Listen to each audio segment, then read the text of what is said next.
Before we get stuck into today's episode, I just want to let you know that this episode is powered by Clean Sip Australia. They're a Byron-based bottle company. If anyone remembers the episode we did in Sydney for UFC 293, you'll remember a gentleman on there by the name of AJ. So AJ and his partner have founded this company. They're really great bottles. So they've just come out with their new Eco collection. They come in 3 different sizes. As you can see, we've got 2 of them right here. We got the small model, and then we got the biggie right here. They've also got a new Traveler range, which come in 2 different sizes and a variety of colors. Go to cleansip.com.au and get yours today. You will not regret it. Now let's get stuck into the episode.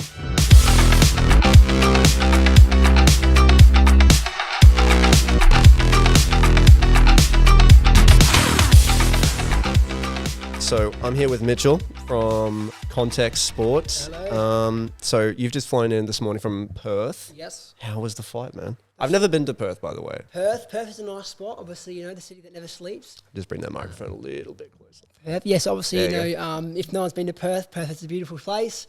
Of course, the city that never sleeps.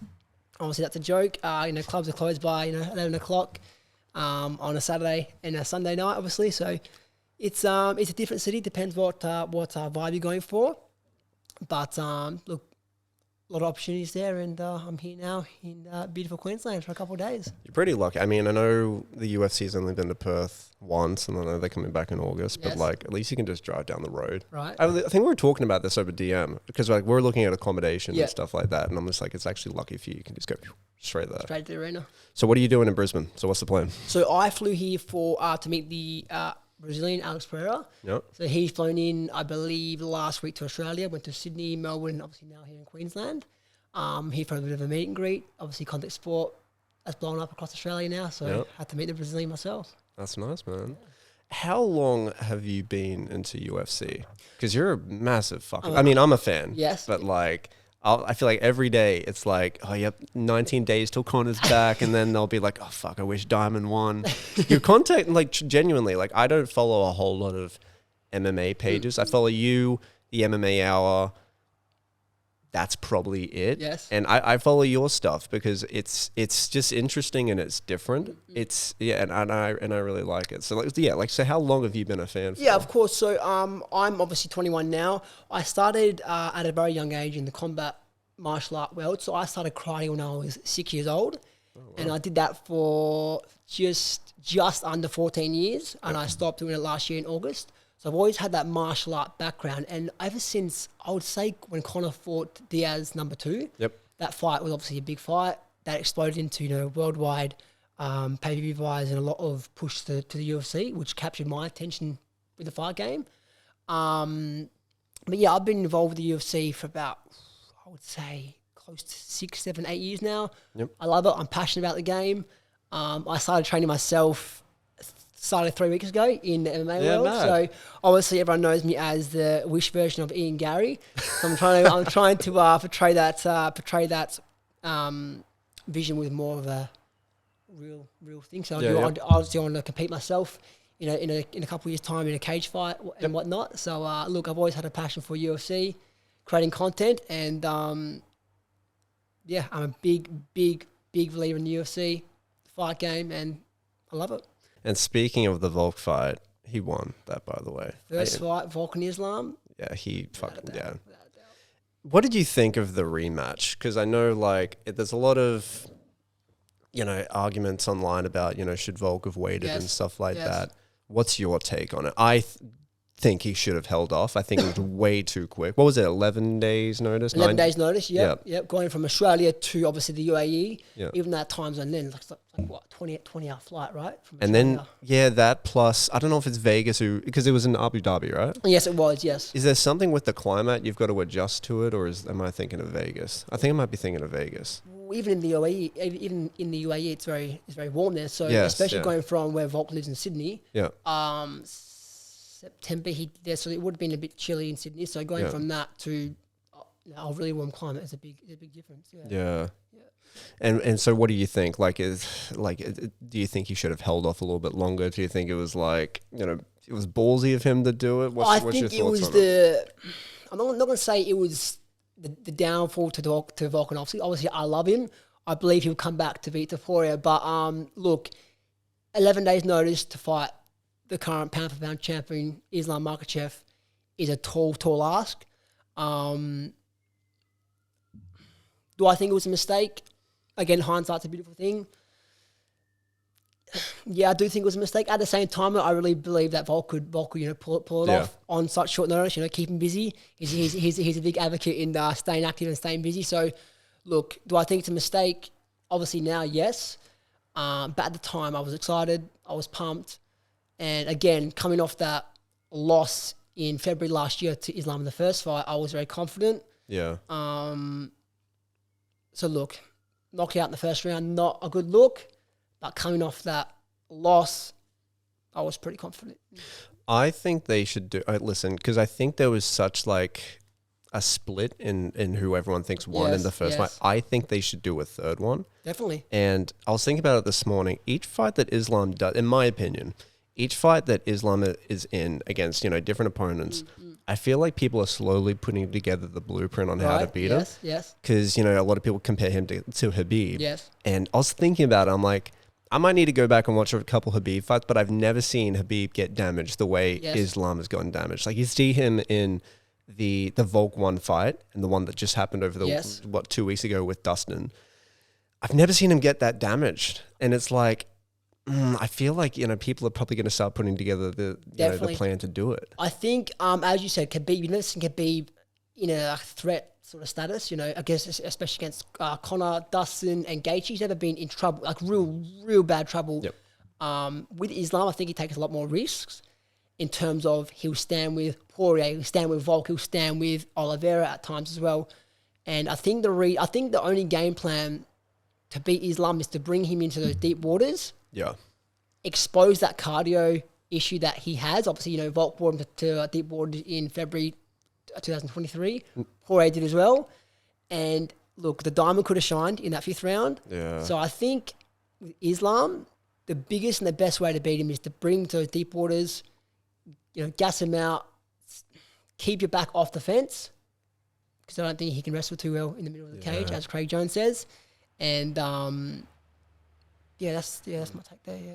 I do believe if it went the distance with Dustin and Islam, I reckon Dustin would have gotten it. Really? Yeah, I believe. Yeah, because what did they say in the post-fight Jesus Christ press conference to Dustin? They said something that like the scorecards weren't actually that bad, and he felt that he needed to get a knockout to beat him. Well, that's just what I think. I think they probably would have given it. Obviously, the UFC criteria in terms of scoring and judging was changed a couple of years ago from control time to damage. So now the number one criteria is damage. And obviously, you look in those.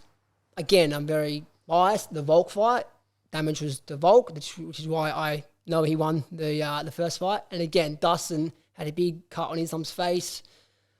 Islam was tired. Like,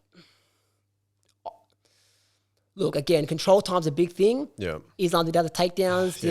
Had the submission at the end, of course. But in terms of scoring, the diamond could have shined. Yeah. Yeah, definitely. Because he even said if he won the belt, he would have retired on the spot, right? Yeah, he would have retired on the spot. Do you think Dustin's done? You think he's lost?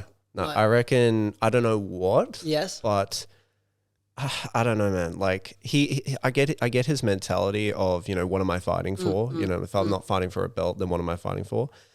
But in saying, I don't know. Like top of my head, I don't know who we could fight next. But I feel like he's got at least one more in him. Yes. What that is, who knows? I think he's got so many fights left. I was talking to my friends after the Islam fight, and look, Dustin's only 35 years old. That's not old. If you keep fit, healthy, strong, mentally, you're okay. Dustin's got a lot more tread left in the tire, and obviously, as you saw him against Islam, he could have beaten Islam. Just knocked out Saint Denis in February. Yep. An up and coming, up and coming fighter, right? So he knocked him out in the second round. Yep. Could have beat Islam. I think he's got a lot left in the tank. Again, I agree with you. What is he fighting for? But he still has the Gaethje trilogy. Yep. It's one piece, fun fight. He's got the Max Holloway fight as well. Yeah, it's all there. Do you think he'd classify the BMF belt as a belt, or does he think he wants? Do you think he wants like a champion belt? I think he wants gold. Yeah. He's been so close. He's lost 3 times now to gold. I think he wants that gold, and I think he can obtain it. He's so close. He's always so close to getting it, and he's just short of a championship. I'd like to say, and this might twist in a different direction here. You know, they could do Conor 4. But Conor 4? Maybe. I'm only saying that because like the third one with the leg break. Yes. Which they didn't. What was it? It wasn't they actually gave it to Dustin. It wasn't a doctor's stoppage. No, Chico to Dustin Poirier. Yeah. Yeah. So I'm like, you could argue that it wasn't a definitive winner, which technically it was. So I don't know. Maybe the 4th fight, but I don't know if I got a feeling that Dustin might not want to do that. But yeah, who knows? But speaking of Conor. The Mac himself. Did you see Ariel's post this morning? I saw his post. So last week it was okay. Middle of the week it was all systems go. And now I've woken up to I've come off a flight and apparently systems are not all go with 303 just yet. Obviously everything's still official, but there's still some murky waters. So I'm not too sure what's going on there. I keep saying, because I was talking to my friend Gilly about this. Yes. I keep saying that Conor's never pulled out of a fight. So I would like to say it's not Conor. It's definitely not Chandler. I don't know. It's not Chandler. It's not Chandler. But I just keep going by the argument of like, Conor's never pulled out of a fight. But in saying that, man, we all know what Conor's been up to. So I'd like to say that Conor may feel that he hasn't had, the proper correct amount of time to do a proper camp. Yep. So maybe he might want to do, instead of, God forbid, 303 doesn't happen, maybe he wants to do 306 or something. I don't know. What's your take? So I've got 2 takes on why the 303 fight might not happen. I think it does happen. Yep. But my 2 takes is why it might not happen is 2 reasons. A, Conor's injured, which I don't believe fully. I don't know. That's the first option, which is obviously pretty rare because you'd know by now. If it's a serious leg injury, hand injury, you'd know by now, especially when it's a $20 million gate. Yeah. The second option, which I believe, is Conor brings in close to $300 million every single time he fights. He's brought in a $20 million gate for 303, highest gate in UFC history. He's going to bring in close to 2 million buys for UFC 303. I think he's gone back and said, look, I snapped my leg in 2021. Everybody's here to watch me fight. UFC, you've given, you might be giving me $30 million to fight. Tyson Fury just reportedly made $100 million in a Saudi boxing match. UFC give me $100 million and I'll fight Chandler. That's my prediction. Okay. I feel like it's more of a negotiations sense. And as you saw, the press conference was cancelled. There's been no update as in why. So I think behind the scenes, I think Conor wants more money. I think he deserves more money as well. But look, we're 18 days away now, so we have to know because people have paid a lot of money to get tickets to watch him fight. Yep. They're flying in all across the world, so we'll see what happens. But my belief is it's the negotiation side of things. That is interesting that you say that because, Conor's obviously doesn't. He's got 2 fights left on his contract. He had 2 official fights left in his contract. Yeah. So yeah, man, he may be in the mentality of this may be the last 2 fights he does ever. I know he may want to do boxing. He might want to get into the the ring with Floyd again. You never know, but his mindset might be this is my last 2 fights. Yeah. Make it worth my while. Really make it worth my while.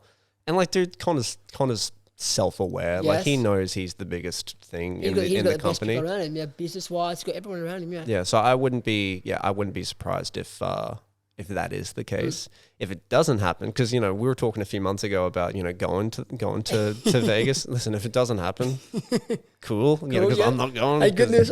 Yeah. So that's just what I was thinking. Because if it doesn't happen, then at least I didn't fly over for it. Again, 18 days away. What is your prediction? Right now it's happening, but what is your call for UFC 303? Well, like Ariel said this morning, when you look at all the champions who have fought and who have upcoming fights, there isn't a whole lot of options. I really don't know. I guess because 300 was the BMF belt. I don't know if that's too soon for Max to come back and do. Maybe short notice, Max Chandler. I don't know. Volk might step in. Volk wants to keep busy. I think he should just hold off a little bit longer. Stop it, Volk. Yeah, I think. Yeah, I don't know. I genuinely, I don't know.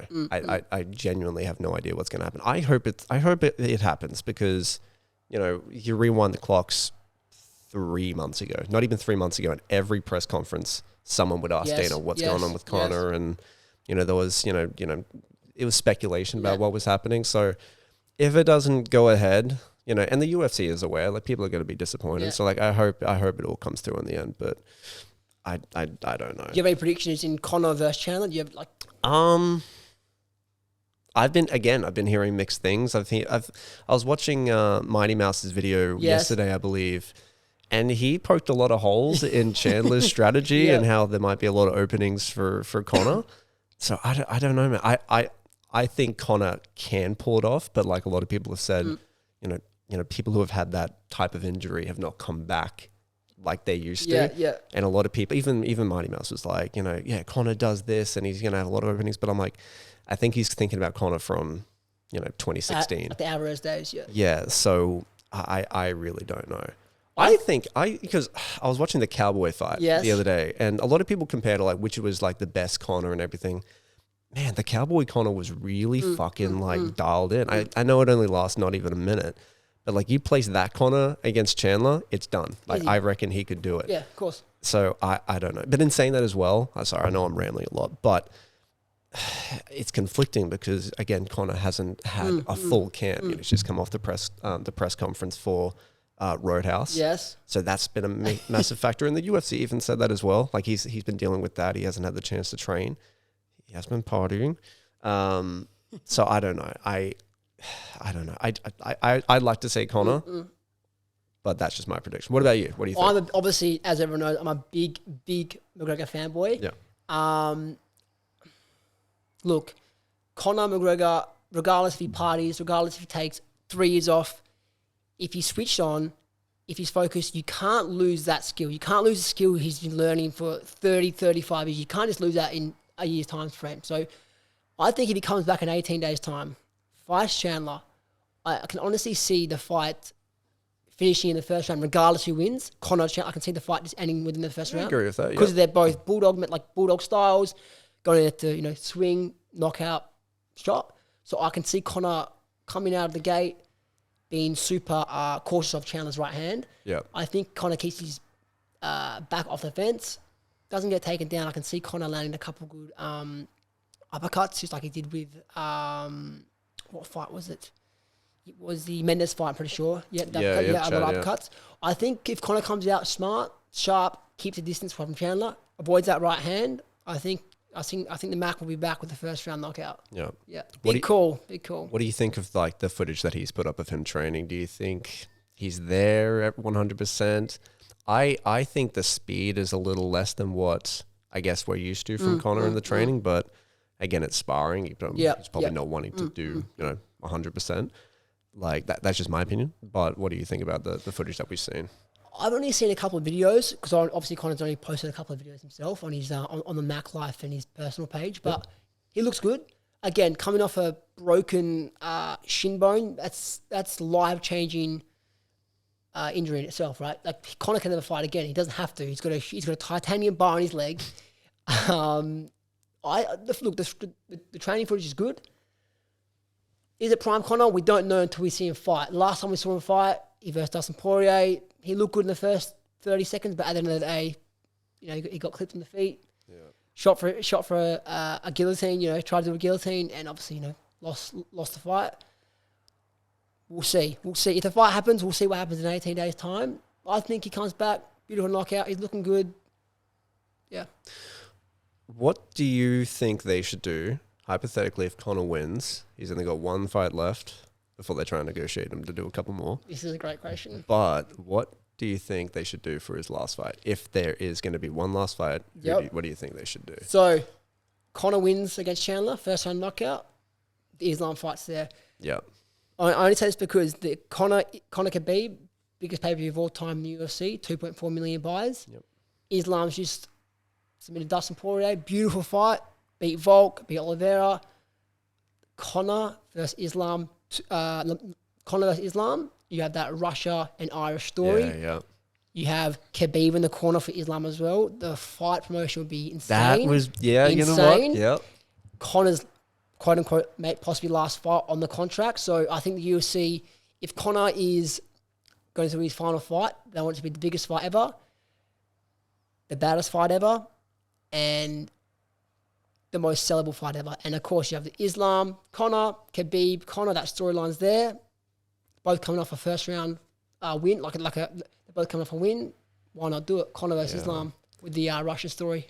Yeah, man. Like that storyline would actually be a wicked way to fucking wrap it. I've had a few hypotheticals on what they could do.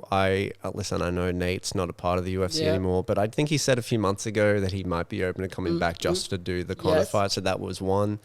Yeah, we never saw him fight Masvidal, so that could be another one. That's a great fight as well, Conor versus Masvidal. Yeah. Was that ever going to happen, or is that... I can't remember if that was planned or that It was pre-Cowboy. It was a pre-Cowboy fight. Right, and okay. And Conor said, look, I'm big enough to fight these 170-pounders, and he knocks out Cowboy in 40 seconds. So that was pre-Cowboy, and that was obviously when Masvidal was just knocking everybody out, Darren Till. So that fight, it could have happened. Yeah, like if it doesn't happen, it doesn't happen. It doesn't look like it's going to happen. But yeah, if you would ask me what I think happens next, I'd say either Islam or chat to Nate, see what his plans are, see what he wants to do. Yes. But yeah, probably the Islam. Because man, can you fucking imagine like the press conference? Because you know Habib's gonna, maybe not there throughout the whole process, but like the build up, crazy. The family antics, the politics, the Russia background. It would be the biggest fight ever to be made in the UFC, and possibly the biggest fight ever. Yeah. And that's competing with Conor. I hope the UFC sees this. Yes. I mean, I'm sure a lot of people have probably said it as well, but that's actually, that's brilliant. Did you see the new documentary, the 3-part documentary on Roku?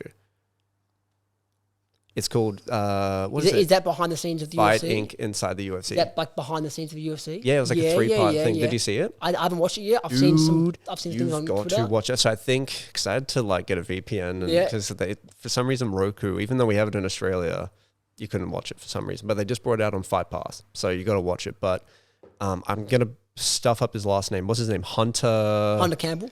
Yeah, dude. Like behind the scenes, he's an absolute wizard machine. Yes, yeah. So one of the things that like really blew me away, because I'm a big Dana fan. Yes. Like I love Dana and what he's done, and I get it. There was the how do you say it? The Fajita brothers. Yeah. So I know that those three were a thing. This documentary really opened up my eyes to just the behind the scenes aspect of how it all runs, and Hunter actually is like a pretty large component of it. He's one of the matchmakers. Yep. Yeah, is it 4 matchmakers? Or is it just those two, Dana and Hunter? Dana, Hunter. Obviously, you got Sean Shelby in the background there with obviously lawyers and whatnot. But Dana, Hunter's the main one. Yeah. Obviously, Dana White has a big say. But what Hunter did with the John Jones fight? John Jones fight in the car park. That was unbelievable. So that's what I love about it, is just like, because like I just said, like Dana's been like a pretty large component, and this really opened up my eyes. Like, oh yeah, this is other guy who's like the spotlight's never really been on him. Behind the scenes, yep. And I got a lot of respect for making it happen. I can't remember which fight it was, but something happened. A fighter got injured, and Hunter said, "We got these two. I think I can make it happen." And Dana's to the right, going, "I actually fucking love that." It was Islam and Charles rematch, and Charles couldn't do it. No, Charles couldn't do it. No. Couldn't do it. Yeah, he couldn't do it. Couldn't do it. And obviously that's when Volkswagen.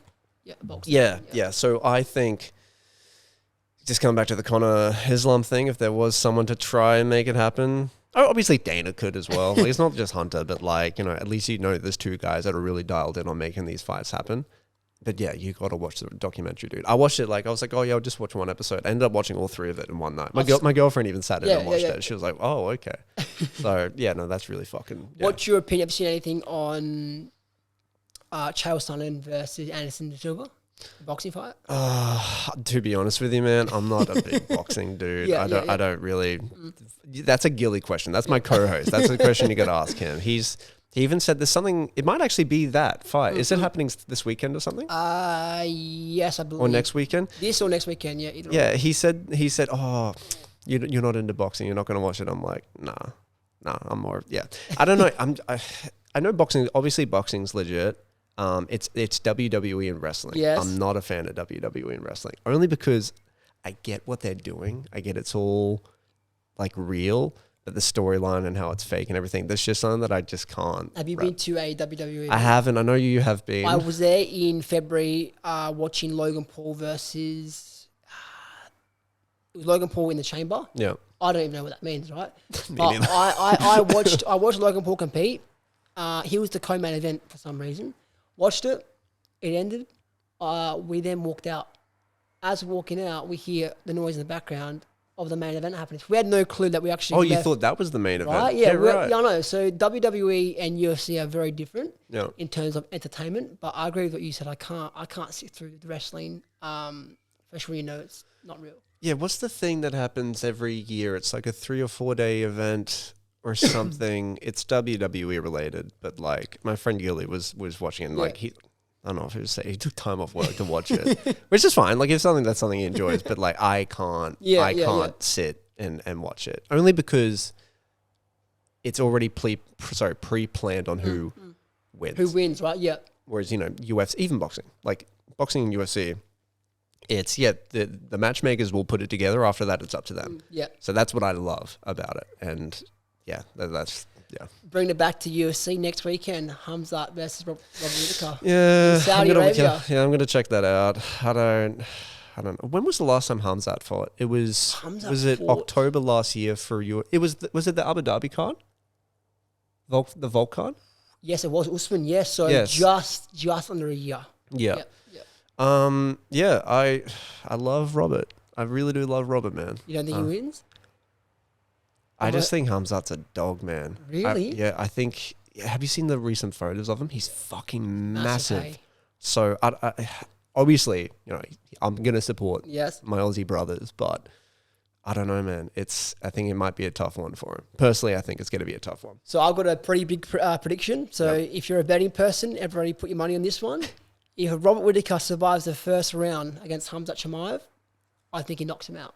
If he can survive the onslaught of pressure, relentlessness with obviously Hamzat's, just aura, comes out running from the locker room into the cage. I think if Whittaker just survives that first round, gasses Hamzat a tiny bit, I think we can see a clear win and a clear knockout from Whittaker.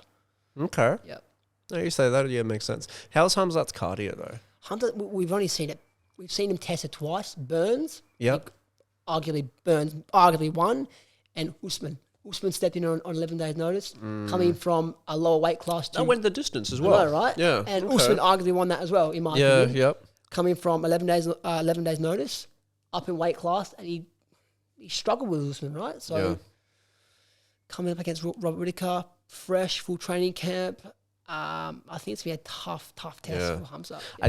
I think it's possible. I think Rob can get it done. I do believe he can get it done, but... I can't... Fuck, man. I really need to educate myself. I can't remember which fight it was, but there was someone that fought Hamzat, and it was over within, like, less than a round. Gerald Mershek. Yes, I believe that was... First round knockout. Yes. First strike. Yeah. Yes. And I was like, fuck, man. This guy's the real deal. Yeah. And he's just like, the way he, like, just ragdolls people, it's just... I don't know. It's going to be interesting to see. But, that's just my prediction on it. Who do you think is the champion at the end of the year for the featherweight division? I'm not sure, man. What are your thoughts on it? I really don't know. It's obviously I want Volkanovski. I think Volkanovski beats Topuria in the rematch. Do you think the rematch is going to happen though? I think it happens. I think Volk's been talking about fighting Dustin in lightweight. If he loses that fight, then there's no title shot at featherweight. I think he should sit out. Yeah. Wait for his title shot. I think Topuria and Max Holloway should fight. Is that next? Like, who's Topuria going to be fighting next? I think that's next. Okay. Yeah. So I think maybe. I think if Topuria fights Max Holloway, I think Topuria loses. I think Max Holloway pieces. Really? I think Max Holloway pieces Topuria up easily. Yeah. Okay. But if we don't see that before, and then you think Max versus Volk? Number four. He's 3-0 right now. Why not? He's got the BMF. And Max will be the new champion. Why not Volk step in? Yeah. Do you think Volk might want the rematch against Topuria instead of doing it with Max? I know obviously it'll depend on what happens with that there, but I know it might be something that Volk needs to get done personally, just to Yeah, I don't right. know. Yeah. Do you know what I mean? I don't think there's anything personal there with Volk and Topuria. I think, I think the Islam one's personal because he arguably won the first fight. Yeah. I think that is more personal. The Topuria Volk, I don't think that has anything to do with like an ego. I think Volk just wants that belt back. Yeah. I think he can get it back really, not really easy, but I think Volk fought very timid in the Topuria fight. Obviously, he's backing up. Volk did a lot of strikes in the first round, but it didn't really do much to Topuria in terms of damage wise, and then obviously he got clipped. Yeah. Clipped and dropped in a second. Have there been any conversations? Have you heard anything about when that might I be heard happening? a conversation for Volk. You don't have to say it on here if you don't That's want okay. to. I heard of a conversation between Volk and Topuria possibly in Perth for 305. Obviously, that's not happening. So no. Do you think it could happen? No, I think the official Or main it's too event soon? Too soon. I think Volk should sit out, rest the head. He's doing all these side quests. Cooking with the Volk. He's on. He's been doing a lot of cooking lately. He's on the DJ. He's at wineries. He's in the US. He's all over the world, right? Yeah. I think the main event for 305 will be Izzy versus Trickus. Yeah. So Come back. I believe it was like the last press conference with Dana. Someone asked him about Duplessis versus Izzy. I think I can't remember what the question was. I think it was like, is it nearly done? And Dana was like, yeah, we're trying to get it done. So it's it's kind of there. Yes. I don't know if they said 305, but you're doing a card in Australia. Izzy did a video yesterday on his YouTube channel saying training camp. So Yeah. So I think the stars are aligning for that main event. yeah, and if they were to announce it, I guess after 303 Yes. would make sense after that. Yep. But yeah, I'm not too sure. Who do you think with that fight? Izzy versus Duplessis? I think Izzy. I think he can get it done. I think Izzy. Yeah. But I've always doubted Duplessis. Every single time he fought Whitaker, doubted him. Every single time he seems to step in there, he proves me wrong. He beat Strickland, obviously. It just seems to be, it just proves me wrong. So again, I think Izzy pieces him up, but at the same time, he just can't lose. Yeah. So, who knows? I do think he can get it done. And Izzy or Drickus? Izzy. Yeah. And I guess from like a storyline perspective, because fuck man, that was supposed to happen at 293. Yes. So, it makes sense to finish off the storyline. Obviously, it's like, they obviously said they're working on it. Yeah, we just need to get that announcement, really. The UFC, best sport in the world. Yeah. It's pretty good. So, it's one thing I did want to ask was, John Jones came to Australia. Did you see him? Did he meet up with him? Yes, so he came to Australia for his tour. I believe he went to Melbourne, Sydney, and obviously Perth. He came to Perth. So I was there for the Perth event. Yep. Obviously, that's where I live. Great night. It was supposed to be a seminar. I could sit down and talk seminar. That got changed last minute to a rooftop party. So that was very good. Right. They changed it. They changed it like within 24 hours. So it went from a nice sit down, respectful interview to a full on drinking, rooftop party, photos. It was insane. So that event, that whole weekend was just incredible. Obviously, we saw John Jones in the flesh, in the prime. Yeah. Drinking, swearing. Did you meet him? I met him. I met him. I got a pretty cool photo with him. Big guy. Yeah. I got a lot of, not scared, but I was like, whoa, this guy can fuck people Yeah. up. Like, there's nobody in the planet who could beat John Jones. Yeah. Just the aura. Well, so obviously he's out for, how long has he been out for so far? 6 months? Out. So when he returns in November, I believe, November 9th or November 11th against Stipe, it would be just over a year. Yeah. Okay. Oh, no, sorry, just over 2 years because he fought in 2023 against Gunn. So, yeah. Yeah, so it's sort of like a year. Yeah, a year and a half. Yeah. So what do you think's going to happen with that? Do you think Tom or... I think the UFC made a mistake in booking Aspinall and Blades. Yeah, I If agree. Aspinall wins, everybody only cares about Aspinall and John Jones. Yeah. I still don't want to see John Jones versus Stipe. He's coming off a knockout loss against Ngannou. That was 2-3 years ago. So what are they holding off on Stipe, Jones until he's healed? Is that the plan? Yeah, exactly. So, Okay. So John Jones' next fight will be Stipe Miocic in November. I believe November. Don't quote me, but that is the comeback date. Yeah. Yeah. Right. Yeah. No, I agree. I think they made a mistake. I think it's a big mismatch. Everyone, I get Dana hears a lot of things as well, but it's. Yeah, I think they should have made that fight happen. Who wins that one, John Jones or Aspinall? I don't know. I gotta say John Jones, Of course. but I don't. It's an interesting fight though, man. Like I've become a pretty big fan. Sorry, ignore my cat.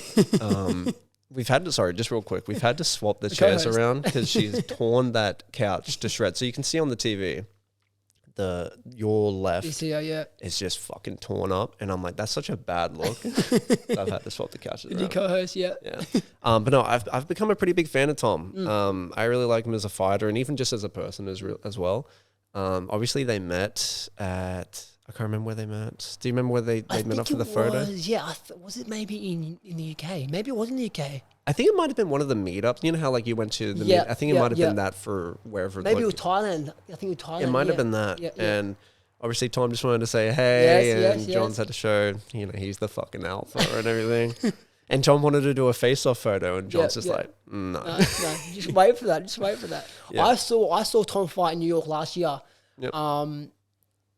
And again, the UFC. Is that Madison Square Garden? That was MSG. That was Yep. a crazy event in itself.